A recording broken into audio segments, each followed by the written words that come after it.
Bonjour tout le monde. Aujourd'hui, je voudrais vous parler de l'actualité politique au Sénégal.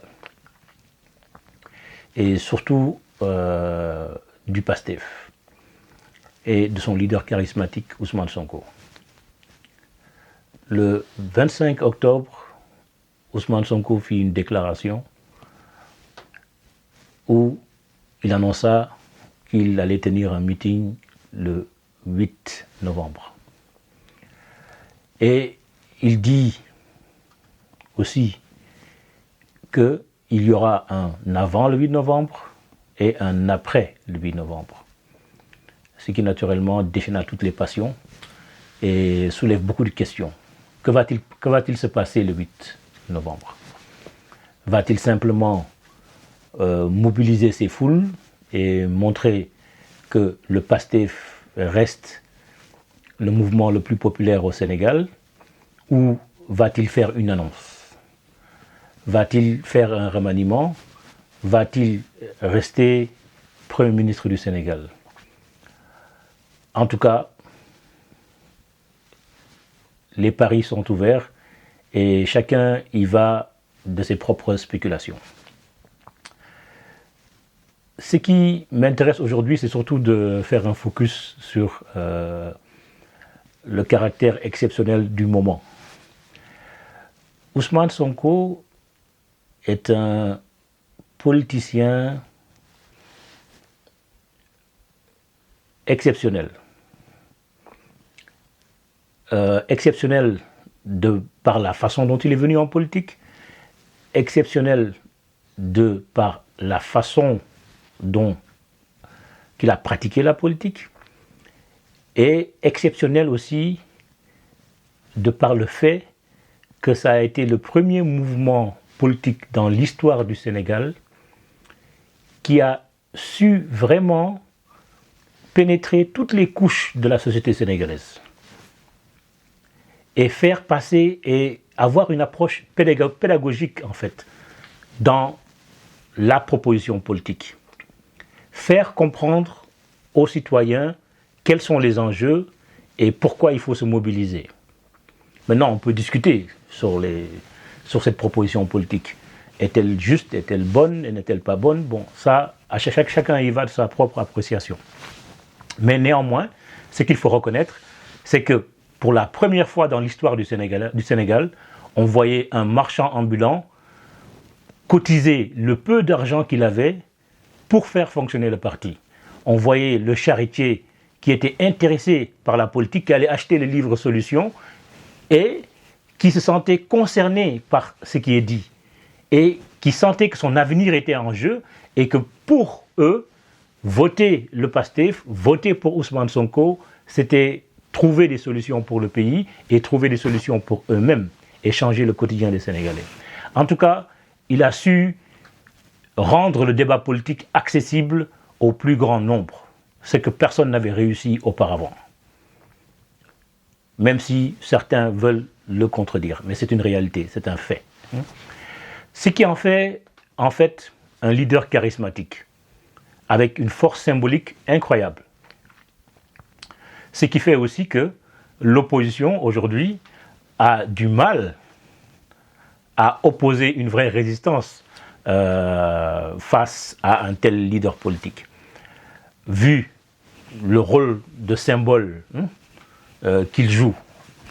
Donc c'est plus qu'un homme politique, c'est un leader, charismatique comme Thomas Sankara l'a été, comme un Mandela l'est. C'est à ce niveau-là qu'il déchaîne les passions chez une certaine frange de la population. Et comme tout leader, il n'est pas exempt de critiques. Certains critiquent sa proposition politique, le manque de cohérence de sa proposition politique. Certains critiquent sa façon de faire de la politique. Bon, ça, c'est le jeu politique en tant que tel. Et les débats sont ouverts et chacun y va de ses propres théories. Mais le fait est là, c'est que le PASTEF règne en maître sur le paysage politique sénégalais. Et jusqu'à aujourd'hui, il n'y a pas de réelle opposition au Sénégal. On a l'opposition classique et ils ne font que réagir sur les événements ou les faits et gestes des leaders du PASTEF. Ce qui fait qu'ils ne font qu'amplifier en fait le discours du PASTEF. Et ils ne font qu'amplifier aussi l'aura et la force symbolique d'Ousmane Sonko. Au lieu de venir avec une proposition politique forte, au lieu d'innover et de s'inscrire aussi dans une forme de rupture, une autre forme de rupture, pour permettre justement aux Sénégalais de choisir, pour permettre à tous les Sénégalais de comprendre et peut-être d'adhérer à leurs propositions. Je plaide certainement pour un enrichissement du débat politique au Sénégal qui dépasse le débat de personne. Parce que le débat politique ne doit pas être un débat pour ou contre Sonko. Le débat politique au Sénégal doit être un débat pour le Sénégal. Et qu'est-ce qu'on propose pour ce Sénégal qu'on veut? Ce Sénégal de toutes les possibilités, ce Sénégal de toutes les opportunités, ce Sénégal de tous les potentiels, ce Sénégal où les jeunes peuvent se permettre de rêver, peuvent se permettre d'être ambitieux et qu'on leur donne les moyens de leurs ambitions, de leurs talents et de leurs compétences. C'est là qu'est le vrai débat. Le débat ne doit pas être un débat de leader politique seulement ou de propositions politiques seulement.